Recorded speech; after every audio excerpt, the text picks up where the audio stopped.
Hello, students. Good afternoon. I'm Isa Jane Uren, the first presenter of the Group 3. Alright, so for this afternoon, we will be discussing a new topic. But before that, let's have a short recap first about the discussion we had last meeting. And as far as I can remember, we tackled about the English and American literature.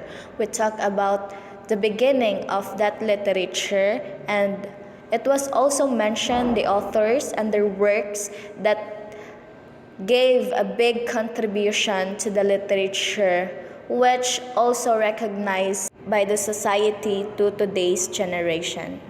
As we've delved into the English literature, we've learned about the Old English and the Middle periods.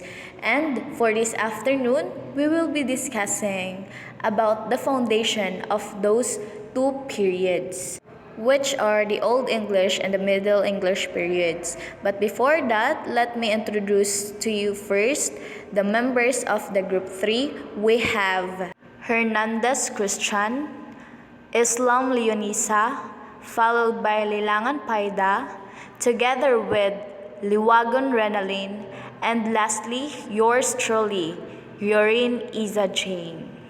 Alright, and now let's talk about the Old English periods, and let's learn what is Old English all about and what is the contribution of the Old English to today's society. Old English period was founded around 450 to 1100. It was also known as the Anglo-Saxon and the earliest recorded form of the English language. Also, this period is marked by the influence of Germanic cultures and the adoption of Christianity. The development of Old English period was heavily influenced by the Germanic tribes who migrated to Britain in the 5th century, bringing their languages and cultural practices with them.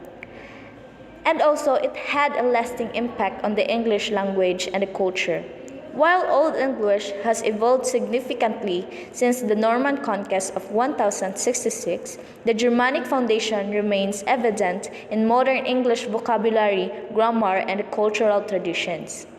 Also, Old English period marked a significant stage in English language development before transitioning to Middle English post-Norman conquest. Old English was a crucial phase in the history of the English language, laying the foundation for later developments and ultimately giving rise to the English we speak today. The influence of Christianity was at the end of the 6th century, where Christian missionaries like St. Augustine worked to convert the pagan Anglo-Saxons to Christianity. The arrival of Christian missionaries like St. Augustine marked a significant turning point in Anglo-Saxon history. It not only transformed the religious landscape but also had a profound impact on culture, literature, and social structures. The adoption of Christianity brought about the development of monasteries, the establishment of a new ecclesiastical hierarchy, and the creation of a rich body of Christian literature in Old English. In addition to changing the Anglo-Saxons' beliefs, the missionaries also changed their language, meaning the creation of Christian literature and the later influence of Norman conquest was a big contribution to the evolution of the English language. Here are some key aspects of Old English. First one is the Germanic roots. Old English belonged to the West Germanic branch of the Germanic languages. It shared many features with other Germanic languages such as Old High German and Old Norse. Exploring these roots allows us to gain a deeper appreciation for the origins and evolution of English and the other Germanic languages, as well as the shared cultural heritage of these languages and their speakers. Second is the influence of Latin and Norse, and Old English was heavily influenced by Latin due to the Christianization of England in the 7th and 8th centuries. Latin loanwords enter the language, particularly in religious and administrative contexts. The combined influence of Latin and Norse has resulted in a rich and diverse English language. We see this in the numerous doublets or pairs of words with similar meanings but different origins, like kingly in Old English and regal in Latin word.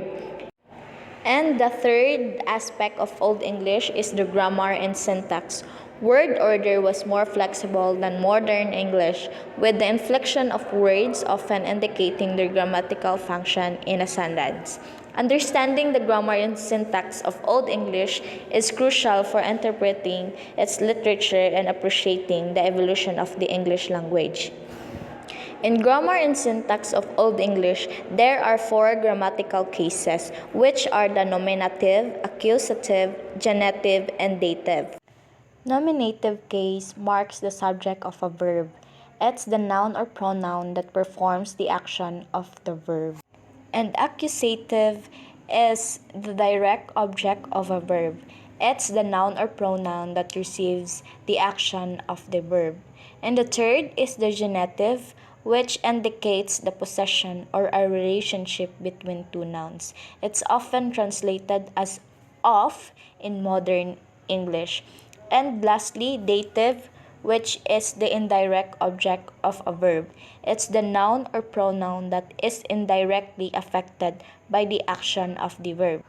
These four cases were essential to Old English grammar, providing a system of marking grammatical relationships that was largely lost in the transition to modern English. While modern English uses prepositions and words in order to convey similar meaning, Old English relied heavily on inflection to express these grammatical relationships.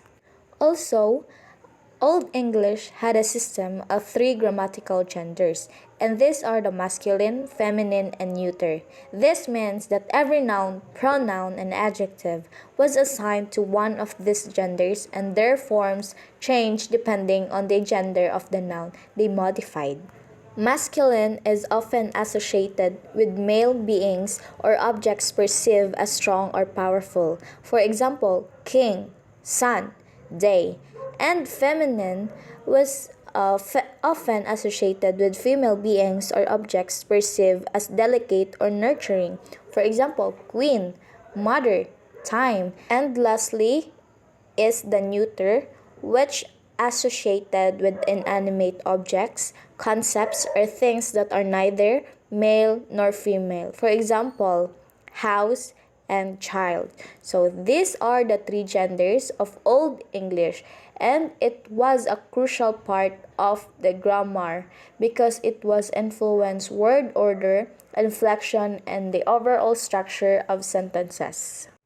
In terms of the literature of Old English, there are a lot of notable works that contributed to the English literature. But let's focus on the Beowulf and the Anglo-Saxon Chronicles. And we have Beowulf. It is an Old English epic poem in the tradition of Germanic heroic legend. Also, it is one of the most important and most often translated works of Old English literature. The author of Beowulf is unknown, however, the scholars refer to them as the Beowulf poet, and the language used in Beowulf is West Saxon dialect of Old English. And the story was founded around 700 to 1000 AD, and the manuscript was around 975 to 1010 AD. And the state of existence was in 1731 when the manuscript suffered damage from fire. And the first printed edition was published in Torkelen in 1815, and the genre of Beowulf is epic heroic writing. And the verse form is alliterative verse, and the length of Beowulf is 3,182 lines. As I was saying, Beowulf is an epic poem, and it is about Beowulf himself, the character of the Beowulf poem, and it's about him fighting several monsters, including Grendel, Grendel's mother, and a dragon. And he makes a name for himself as a great warrior, becomes a king, and eventually dies fighting the dragon. Beowulf is one of the oldest surviving epic poems, and its preservation in Old English becomes a valuable insights into the language, culture, and society of the time in which it was written. It is an important source for understanding the development of the English language. That also continues to be studied and celebrated for its literary and historical significance. And we have Anglo-Saxon Chronicles, which is a collection of annals in Old English chronicling the history of the Anglo-Saxons. It is a monumental achievement in Old English literature, offering invaluable contributions to our understanding of the language, history, and culture of the Anglo-Saxon period. And the original manuscript of the Chronicle was created late in the 9th century and probably in Wessex. And its contribution to the Old English development offered a rich tapestry of language, culture, and history that continues to fascinate and inform us today. And the fifth aspect of Old English is the dialects. Old English had regional dialects with notable variations between the Northumbrian, Mercian, West Saxon, and Kentish dialects. As what I've mentioned, these are the Old English dialects. We have Northumbrian, which is a dialect in northern England and southeastern Scotland, including the Kingdom of Northumbria. And it was a prominent dialect in the early Old English period, and its influence is evident in the development of Scots. We also have Mercian, which is a dialect in central England, including the Kingdom of Mercia. It was a major dialect, and its influence can be seen in the development of Middle English and ultimately in modern English. Third is the West Saxon, which is a dialect in southern and southwestern England, including areas like Wessex. It became the dominant dialect of Old English, largely due to the political influence of the West Saxon kings, particularly Alfred the Great, who promoted its use in the literature and administration. Most surviving Old English texts are written in West Saxon, like the Beowulf, and making it the best documented dialect. Lastly is the Kentish. It is a dialect in southeastern England, including the Kingdom of Kent. It was a relatively isolated dialect, and its influence on later English is less pronounced. And Kentish is known for its use of E instead of Y. And these four dialects highlights the fluidity and diversity of Old English. They reveal the influence of regional differences, historical events, and linguistic contact on the development of the language. While West Saxon became the standard literary form, the other dialects continued to be spoken, contributing to the rich tapestry of English language evolution. And as we understand and appreciate the full complexity of the language and historical development, it will help us understand how the language changed over time and how different regions contributed to the English we speak today. Lastly, of the aspect of Old English is the transition to Middle English. The Norman conquest of England in 1066 brought significant changes to the language and society. For example, an Old English language from Beowulf and transition for the Middle English. As you can see, there is a big difference to the Old English and the Middle English. Another example from the Lord's Prayer. As you can see, we can hardly pronounce and read the word in Old English language. But in Middle English, we are now familiar with the words written in the Middle English language. Another example from the Wanderer. In Old English, as you can see, I can barely read the words written in Old English, but in the Middle English, we can understand and read Well, the words written in the Middle English. Importance of Old English period. Old English period influenced not only modern literature but the storytelling and culture of today's and tomorrow's society. It continues to influence the way we tell stories, create art, and understand the world. Its themes, literary devices, and cultural values have woven themselves into the fabric of modern society, ensuring that its legacy continues to be felt today and into the future. And that's it for the Old English period. Now let's move forward to the Middle English period. Middle English period 1100s to 1500s. Norman conquest brought about significant linguistic and cultural changes leading to development of Middle English. This period witnessed the rise of Romance literature exemplified by Sir Gawain and the Green Knight and the emergence of the ballad form. So when we say Middle English, it's talk about the period starts with Norman conquest of 1066 AD. These Normans, basically Frenchmen, and so French became the language of power that insulting enormous influence upon the Old English language. During this period, the French lost its possession and slowly English to get stand, and the English language started to survive. So now let's proceed to the Romance literature by Sir Gawain and the Green Knight.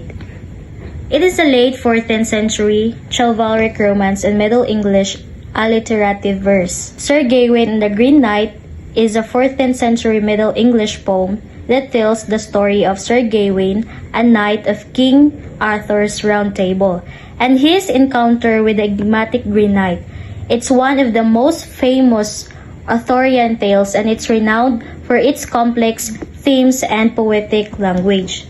Sir Gawain the Green Knight is an important example of chivalric romance, which typically involves a hero who goes on a quest which tests his prowess. Author is Gawain Poet Anonymous. Language West Saxon dialect of Old English. Date is late 14th century, and first printed edition was on 1839 by Sir Frederick Madden. And the genre, it is narrative poem, chivalric romance, and Arthurian alliterative verse. And the verse form is alliterative revival with Bob and Will. And the length of the poem is 101 stanzas and 2,530 lines. And the next is about Geoffrey Chaucer and his works. 1343 to 1400s. He was an English poet, author, and civil servant. He was born in London, United Kingdom, and died on October 25, 1400s. Best known for the Canterbury Tales. He has been called the father of English literature or the father of English poetry. And did you know that Geoffrey Chaucer was one of the first writers to use Middle English, the language of common people for literary purposes, helping to legitimize it as a literary language. Now this is the work of Geoffrey Chaucer, the Canterbury Tales. Canterbury Tales, it is a collection of 24 stories that runs To over 17,000 lines. It remains a cornerstone of English literature, offering a vibrant portrayal of medieval society. The Canterbury Tales, written by Geoffrey Chaucer in the late 14th century, is a collection of stories told by a diverse group of pilgrims traveling to Canterbury to visit the shrine of Thomas Becket. This masterpiece of Middle English literature provides a fascinating glimpse into medieval English society and its values. The story begins with a general prologue. introducing the pilgrims, each representing a different special class and profession. We met a knight, a prioress, a monk, a merchant, a clerk, a miller, a wife of Bath, and many others. These pilgrims, bound for Canterbury, agreed to entertain themselves on their journey by telling stories. The best storyteller will win a free meal at the Tabard Inn, where they began their journey. Then the host of the inn, Harry Bailey, serves as the judge of the contest, adding humor and conflict to the proceedings. The tales explore a wide range of themes, including love, marriage, death, religion, and social class, for the nature of human behavior. Chaucer uses the stories to satirize the hypocrisy and corruption of the church, the follies of the nobility, and the vices of the common people. Despite its incompleteness, with many tales unfinished and some characters without stories, the Canterbury Tales remains a landmark achievement in English literature. Its impact is evident in various aspects. First is the literary influence. Chaucer's use of a framing device, that pilgrimage, and his vivid characterizations have inspired countless writers throughout the centuries. Social commentary. The tales offer a valuable insight into medieval English society, revealing the complexities and contradictions of the time. Language development. Chaucer's use of Middle English helped to standardize the language and pave the way for the development of modern English. This Canterbury Tales contribution, it is a great resource for learning about Middle English. It paved the way for later writers, and it provides a lot of insight into life in medieval England. In conclusion, the Old English and Middle English periods are integral to the history of the English language. Their influence on modern English is undeniable, and studying them provides a rich understanding of the language evolution, its literary heritage, and the cultural context in which it developed. These periods offer valuable insights into the fascinating journey of the English language, from its Germanic roots to its global prominence. And that's it for this afternoon. I hope you have understand and learned something from our discussion. Once again, we are the Group 3 and the first presenters. Thank you and goodbye.